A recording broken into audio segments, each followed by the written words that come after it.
Om Swastiastu. Halo adik-adik, perkenalkan nama kakak Niputu Putri Susanti dengan NIM 20111031142 dari kelas 3C dengan program studi pendidikan guru sekolah dasar Fakultas Ilmu Pendidikan. Nah, adik-adik, kali ini kita belajar mengenai penanaman konsep bangun datar, kesebangunan, dan kongruensi segitiga di sekolah dasar. Yang pertama, kita akan mengetahui bangun datar, yang kedua kesebangunan, dan yang ketiga kongruensi segitiga. Bangun datar. Apakah adik-adik tahu apa arti dari bangun datar tersebut? Bangun datar adalah bangunan geometri dengan permukaan datar yang terbentuk melalui garis dan titik, sehingga membangun bangunan dua dimensi yang memiliki rumus luas dan keliling. Bangun datar merupakan sebutan untuk bangun-bangun yang memiliki dua dimensi. Bangun datar merupakan sebuah bidang datar yang dibatasi oleh garis lurus maupun garis lengkung.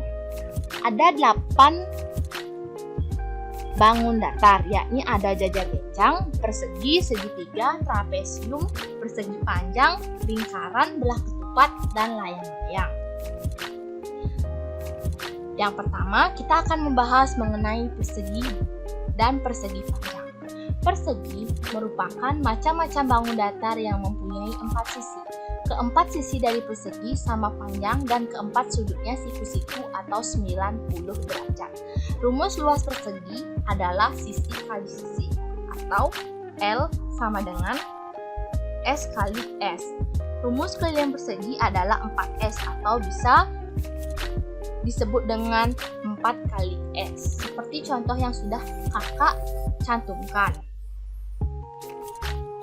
Persegi panjang merupakan macam-macam bangun datar segi 4 yang mempunyai 2 pasang sisi sejajar dan sama panjang, serta keempat sudutnya siku-siku.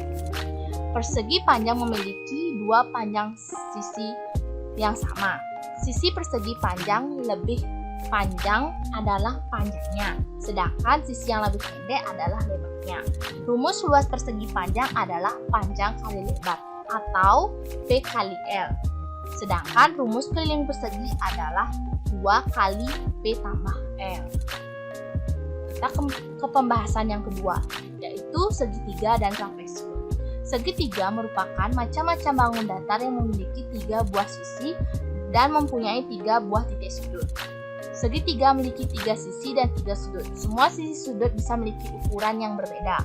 Macam-macam bangun datar segitiga berdasarkan panjang sisinya dibedakan menjadi 3, antara lain segitiga sama sisi, segitiga sama kaki, segitiga sembarang. Sedangkan berdasarkan besar sudutnya segitiga dibedakan menjadi 3, yaitu segitiga tumpul, segitiga siku-siku, dan segitiga lancip.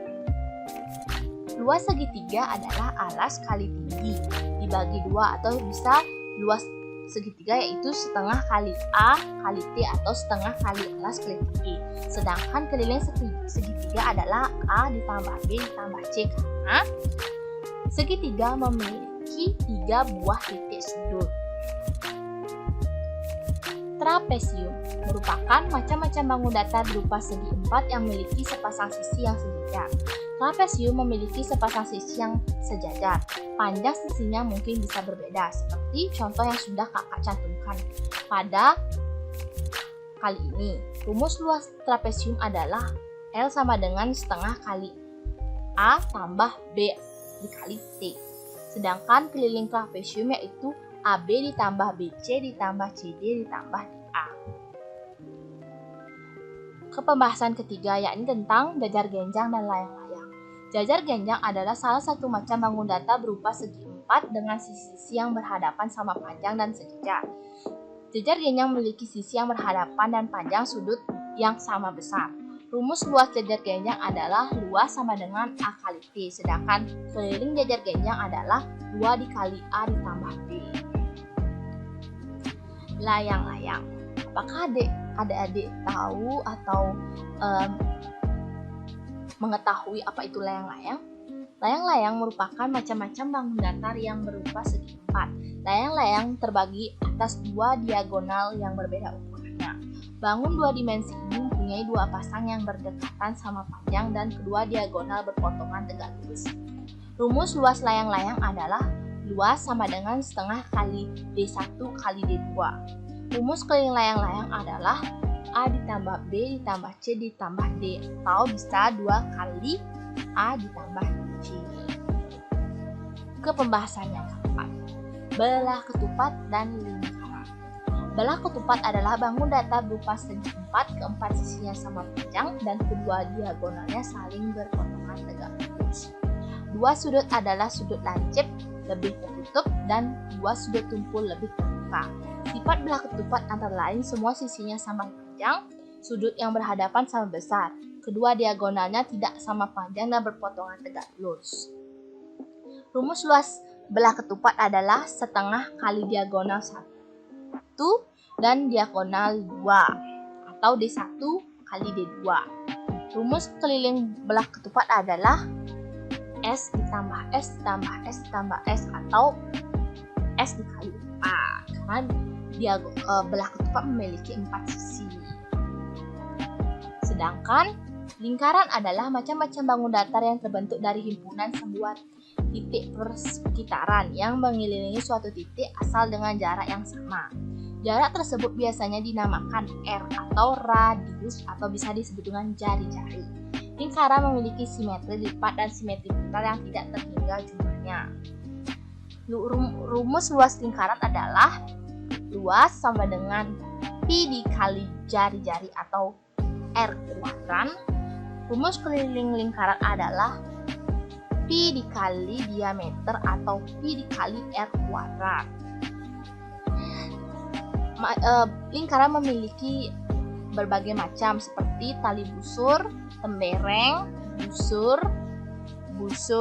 juring. Busur itu ada busur DB dan AD. Kemudian kita ke pembahasan yang kedua, yaitu kesebangunan. Apakah dari adik-adik ada yang tahu apa itu kesebangunan? Kalau belum tahu, mari kita simak. Pengertian dari kesebangunan. Dalam matematika, kesebangunan sering banget disimbolkan dengan tanda yang sudah kakak cantumkan, tulisan seperti A ditambah A, B, C, kesebangun X, Y, Z. Antara dua bangun geometri, maka bangun geometri tersebut bisa dikatakan sebangun. Bentuk geometri bisa dikatakan sebangun berbeda dengan bentuk geometri dikatakan sebangun asalkan memiliki sudut yang sesuai dengan sama besar. Gak cuma itu, memiliki sudut sama besar yang bersesuaian, tapi perbandingan antara sisi yang bersesuaian harus juga sama. Kesebangunan merupakan sebuah bangun datar di mana sudut-sudutnya mempunyai kesesuaian yang sama besarnya, dan juga panjang sisi-sisi sudutnya juga bersesuaian dengan mempunyai sebuah perbandingan yang sama. Dengan kata lain, kesebangunan merupakan dua buah bangun yang memiliki sudut panjang sisi yang sama, seperti sudah yang kakak berikan pada contoh gambar ini. Yang ketiga yaitu kongruensi segitiga. Kongruen dilambangkan dengan kongruen seperti yang kakak sudah tampilkan pada layar, sehingga jika terdapat dua buah segitiga yang kongruen, misalnya segitiga ABC yang kongruen dengan segitiga PQR, maka dapat ditulis dengan A segitiga ABC kongruen dengan segitiga PQR. Seperti perhatikan gambar yang sudah kakak cantumkan. Nah, dari gambar di atas diketahui bahwa segitiga ACM adalah segitiga sama kaki. Sisi AP merupakan garis tinggi dari segitiga dari sisi ACM, sehingga membentuk segitiga ACP dan segitiga AFP. Nah, apakah segitiga ACP kongruen dengan segitiga sisi dari AMP? Segitiga pada sisi ACP dapat tepat menepati segitiga dari sisi AMP dengan cara mencerminkan sisi dari segitiga ACP terhadap garis AP, atau semua sisi dari segitiga pada sisi ACP memiliki panjang yang sama dengan segitiga pada sisi AMP. Nah, pada sifat-sifat dua segitiga yang kongruent. Yang pertama memiliki sisi-sisi yang bersesuaian mempunyai panjang yang sama. Yang kedua sudut-sudutnya terletak besar sama. Perbedaan antara kesebangunan dan kongruent pada segitiga sudah kakak contohkan pada layar. Kesebangunan pada segitiga memiliki sifat-sifat yang sudah kakak sebutkan tadi. Syarat yang memenuhi kesebangunan yaitu adalah yang pertama perbandingan sisi yang bersesuaian sama, yang kedua sudut-sudut yang bersesuaian sama besar, dan dua sisi yang bersesuaian memiliki perbandingan yang sama dan sudut bersesuaian yang diapit sama besar. Sedangkan pada kekongruenan pada segitiga, sifat-sifat yaitu yang pertama sisi-sisi yang bersesuaian mempunyai panjang yang sama, dan yang kedua sudut-sudut yang seletak besarnya sama.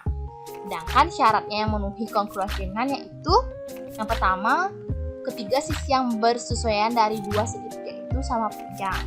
Dua sisi dari segitiga pertama panjangnya dengan dua sisi dengan bersesuaian pada segitiga kedua, dan kedua sudut apitnya sama besar. Dan yang terakhir yaitu dua sudut pada segitiga pertama sama besar dengan dua sudut yang bersesuaian pada segitiga kedua, dan sisi yang merupakan kaki persekutuan kedua sudut sama panjang. Nah, adik-adik, sekian dari materi yang kakak sampaikan. Mohon maaf bila ada salah kata dan perbuatan kakak yang tidak berkenan di hati adik-adik. Kakak mohon maaf. Sekian dan terima kasih. Kakak tutup dengan Parama Santi. Om Santi Santi Santi Om. Sampai jumpa lagi adik-adik. Terima kasih.